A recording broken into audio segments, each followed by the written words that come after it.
మూవీలో హీరోయిన్ కి love at first sight అంటారు కదా, కాదు, రోడ్డును పోయేవాడితో కామం ఎట్ ఫస్ట్ సైట్ కలుగుతుంది అంతే. ఇంకేముంది, వాడిని ఎత్తుక్కుంటూ వెళ్ళి మరి గట్టి గట్టి వేడి వేడి అరుపులు పుట్టించేసుకుంటుంది. ఇంకా అప్పటి నుంచి రోజు అరిపిస్తావా అరవమంటావా ఇదే పని. అయితే ఇక్కడే హీరో తన చెల్లి గురించి తెలిసే అదిరిపోయే ట్విస్ట్. ఈ ట్విస్ట్ ఏంటో తెలుసుకోవడానికి వీడియో లైక్ చేసి మన ఛానల్ సబ్స్క్రైబ్ చేసుకోండి. మూవీ ఓపెనింగ్ లోనే కొంతమంది ఐస్ మౌంటైన్ ఎక్కుతూ తాడు జరిగిపోయి అందరూ కింద పడిపోతారు. అక్కడి నుంచి సీన్ కట్ చేస్తే మన హీరోయిన్ చూపిస్తూ ఉంటారు. తన బాయ్ ఫ్రెండ్ తో కలిసి ఉంటుంది.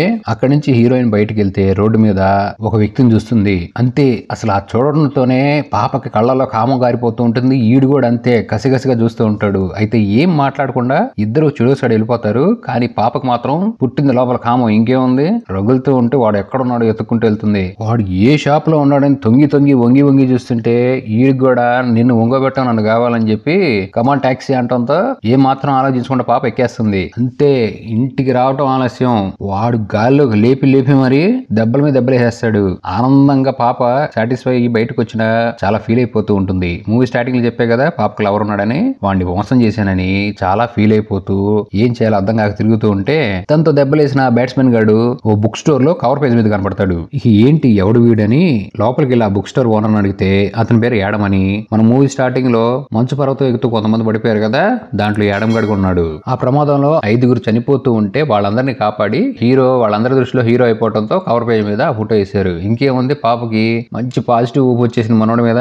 అంతే, ఆ పాజిటివ్ ఊపును కాస్త హీరో ఇంటి హాలు నేల మీదకి తీసుకెళ్లి కింద చూపించిన ఎర్రగారు పెడితే అర్థమైపోతుంది పాపని ఎర్రగా చేసేసాడని. ఇక పాప ఆ మంచు పర్వతం ఎక్కడం గురించి అడుగుతుంది. ఇక బాబు హీరో ఆ క్లైంబింగ్ చేస్తున్నప్పుడు నా ఎక్స్ గర్ల్ ఫ్రెండ్ నా ఫ్రెండ్స్ అందరూ చనిపోయారు, ఆ బాధ నేను తట్టుకోలేక మర్చిపోలేకపోతున్నానంటే, కూల్ నానా నీ డ్రైవర్లు నా చెయ్యని బాబుకి ఆ చేతిని ఎప్పుడు తీనని చెప్పి కాన్ఫిడెన్స్ ఇచ్చి ఇంటికి వచ్చేస్తుంది. అంతే, ఇంటికి రావడం తన బాయ్ ఫ్రెండ్ ఉంటాడు. బాయ్ ఫ్రెండ్ విషయం మొత్తం చెప్పి బ్రేకప్ అని ఎగేసుకుంటూ హీరో ఇంటికి వస్తుంది. ఇక్కడ ఎదిరిపోయే ట్విస్ట్, ఆ ఇంటి డోర్ ఒక అమ్మాయి ఓపెన్ చేస్తుంది. పాపకి మొహం ఎక్కడ పెట్టుకోవాలో అర్థం కాదు. ఒక్కసారిగా షాక్ అయిపోయి హీరో లవర్ ఏమో అనుకుంటుంది. కానీ అమ్మాయి హీరోకి సిస్టర్. ఈ అమ్మాయి పేరు డబరా అని, అతను తన అన్నయ్య అని. తన అన్నయ్య అంటే తనకు చాలా ఇష్టం అని చెప్పి వాళ్ళ అన్నయ్య అడ్రస్ ఇస్తుంది. మళ్ళీ ఆ మంచులో ఎగేసుకుంటూ వచ్చిన పాపకి ఇంటి డోర్ వేయడంతో బాబు కోసం బాగా వెయిట్ చేస్తూ ఉంటే వీడు ఎప్పుడు 24 గంటలు ఆల్వేస్ ఆన్ అన్నట్టు కళ్ళలో కామంతో వచ్చేసి పాపని ఇంట్లో కూడా తీసుకెళ్లకుండా డోర్ బయటే మంచులో అనే కార్యక్రమం కానిచ్చేస్తాడు. ఇక క్లోజ్ అయినప్పుడు నెక్స్ట్ డే హీరో వర్క్ చేసే ప్లేస్ కి వస్తుంది. ఇక్కడ క్లైంబింగ్ చేయటం ఎలానో ప్రాక్టీస్ చేపిస్తూ ఉంటారు. అక్కడ హీరో చెల్లి కూడా ఉంటుంది. ఒకసారి ట్రై చేద్దుకు అని రా అని చెప్పి బెల్ట్ కడుతూ ఉంటే హీరో వచ్చి చాలా నువ్వు పక్కకి వెళ్ళు నేను చూసుకుంటా అని చెప్పి చెల్లిని పక్కకు దోసేస్తాడు. ఇక వీళ్ళ ప్రేమ ఎంత ఎక్కువ ఇద్దంటే ఆ పర్వతంతో పాటు వీళ్ళు కూడా ఎలా ఎక్కాలో గట్టిగా ప్రాక్టీస్ చేస్తూ రూమ్ లోంచి హాల్ లోంచి బెడ్రూమ్ లోకి వంటగదిలోకి దెబ్బలు ఎలా వేసుకోవాలనే ప్రోగ్రామ్ ని స్టార్ట్ చేస్తారు. ఈ పాప ఊపు ఆపుకోలేక నెక్స్ట్ డే తన ఫ్రెండ్ ని కలవడానికి వెళ్తుంది. పాప చెప్తా ఉంటుంది, ఒకడు దొరికాడు, వాడు మామూలుగా వేయట్లేదు, అసలు దెబ్బల కార్యక్రమం అంటే ఏంటో వాడు చూపించేస్తాడంటే, నీకు ఆల్రెడీ ఒక లవర్ ఉన్నాడు కదే వాడు పరిస్థితి ఏంటి పాపం, ఈడెవడో తెలియకుండా వచ్చి వాడితో బాగా దెబ్బలు వేస్తున్నాడని రోజు ఎర్రగా చేసుకుంటున్నావు, అలాంటి వాడితో ఎలా ఉంటావు అంటే,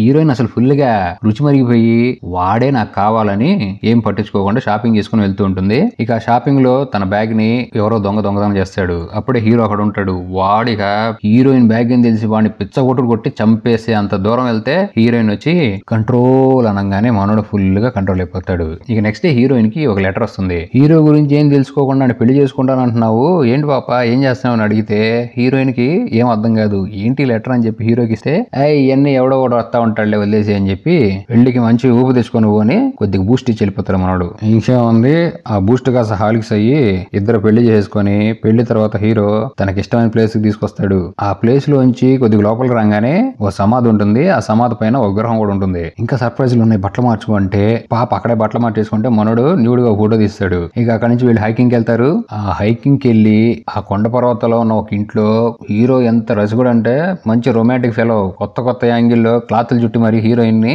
మధ్య చిలుగుతాడు.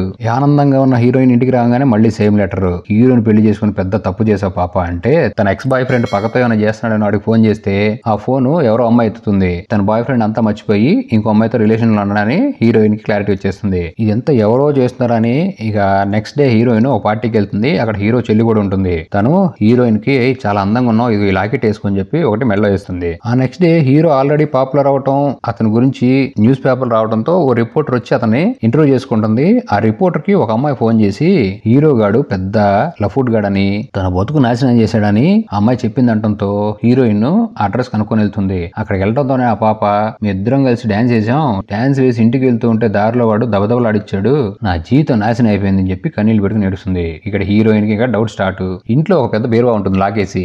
డోర్ ఓపెన్ చేసి చూస్తే దాంట్లో ఒక లెటర్ దొరుకుతుంది. అది హీరో ఎక్స్ గర్ల్ ఫ్రెండ్. ఆ లెటర్ లో హీరో దగ్గర నుంచి విడిపోయి వెళ్ళిపోతున్నాను, ఎందుకంటే వీడు పరమ దుర్మార్గుడు అని రాసి ఉంటుంది. హీరోయిన్ కి ఏం చేయాలో అర్థం కాదు. అప్పుడే ఇంక హీరో వస్తే సైలెంట్ గా డోర్ వేసేసి ఏమి జరగనట్టు హీరో దగ్గరికి వచ్చేస్తుంది. కానీ హీరో డౌట్ వచ్చేస్తుంది, ఈ డోర్ ఓపెన్ చేసి లెటర్ చదివిందని. దాంతో దానికి తాళం వేసి తాళం జోబులు వేసుకుని వెళ్ళిపోతారు మనం నెక్స్ట్ డే. అయితే హీరోయిన్ వదలదు. ఇంకా ఏమైనా దొరుకుతాయని ఇంట్లో వెతుకుతుంటే ఒక పార్సిల్ దొరుకుతుంది. దాంట్లో తన వెడ్డింగ్ డ్రెస్ లాంటిదే ఒక డ్రెస్, ఒక అమ్మాయి ఫొటోస్, అడ్రస్ కనపడుతుంది. ఆ అడ్రస్ వెతుక్కుంటూ వెళ్తే ఒక ఓల్డ్ లేడీ డోర్ తెరుస్తుంది. హీరో ఎక్స్ గర్ల్ ఫ్రెండ్, ఇల్లు అమ్మాయిది, మా అమ్మాయి 6 నెలల నుంచి కనపట్లేదు, ఏమైపోయిందో కూడా తెలియదు, చాలా వెతుకుతున్నాను, లోపలికి రా, మా అమ్మాయి గురించి వివరంగా చెప్తా అని చెప్పి కొన్ని ఫోటోలు చూపిస్తుంది. ఆ ఫోటోలో హీరోయిన్ ఎలా అయితే ఫోటో తీశాడో అలాంటి ఫోటోనే ఈ ఎక్స్ గర్ల్ ఫ్రెండ్ కూడా తీశాడు. హీరోయిన్ ఇంకా డౌట్ వచ్చేస్తుంది, హీరో గాడు తన ఎక్స్ గర్ల్ ఫ్రెండ్ ని చంపేశాడని. ఇక అక్కడి నుంచి భయపడుతూ ఇంటికి వెళ్ళిన హీరోయిన్ చూసి హీరో, ఎక్కడికి వెళ్ళిపోయావు నువ్వు, రంది ఆపుకోలేకపోతున్నాను, ప్యాంట్లో చేతులు పెట్టుకున్నాను, కమాన్ గొసగొసా అని.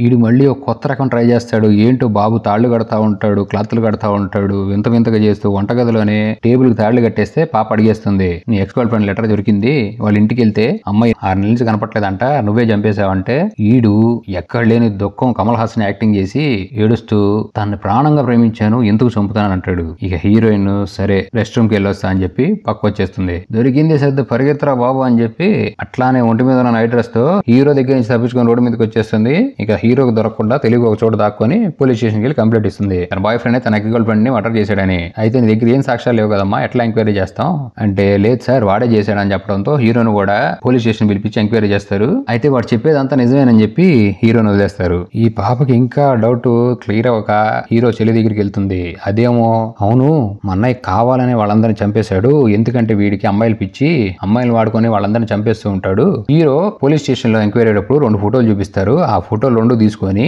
ఈ పాప దగ్గరకు వచ్చింది కదా హీరోయిన్ ఆల్రెడీ, ఆ ఫోటోలు చూపించి ఒక స్టాచ్యూని చూపించాడు నాకు, ఆ స్టాచ్యూ కిందే ఎక్స్ గర్ల్ ఫ్రెండ్ బాడీ ఉండుంటుంది, హీరో చెల్లిని తీసుకొని వెళ్తుంది. అయితే చెల్లి పాప మెల్లగా ఒక సీక్రెట్ రివీల్ చేస్తుంది, నీకు ఏ అయితే లెటర్స్ వస్తున్నాయో అవి నేనే రాశాను, ఎందుకంటే మా అన్నయ్య బారిన పడి నువ్వు కూడా చనిపోకూడదని, సేఫ్టీగా ఉంటాను రాశాను చెప్తుంది. ఇక హీరో తన చెల్లి ఇంటికి వస్తాడు. అక్కడ హీరోయిన్ వదిలేసి వెళ్ళిన ఆ ఫోటోలు చూసి వీళ్ళిద్దరు ఆ స్టాచ్యూ దగ్గరికి వెళ్ళారని ఎలాగైనా పట్టుకోవాలని అక్కడికి వచ్చేస్తాడు. ఇక వీళ్ళు వెళ్ళి ఆ స్టాచ్యూ కింద తవ్వుతూ ఉంటే హీరోయిన్ ఒక లాకెట్ దొరుకుతుంది. మూవీ మధ్యలో హీరోయిన్ బాగుందని హీరో చెల్లి ఒక లాకెట్ వేసింది మెడలో, అదే లాకెట్. హీరోయిన్ పిచ్చ క్లారిటీ వచ్చేసి, ఈ లాకెట్ ఎందుకు ఇక్కడ ఉంది అంటే, నువ్వేనా హీరో గర్ల్ ఫ్రెండ్ చంపిందంటే ఇక నిజం తెలిసిపోయిందని పాప అసలు క్యారెక్టర్ బయటకు వస్తుంది, హీరో చెల్లిది.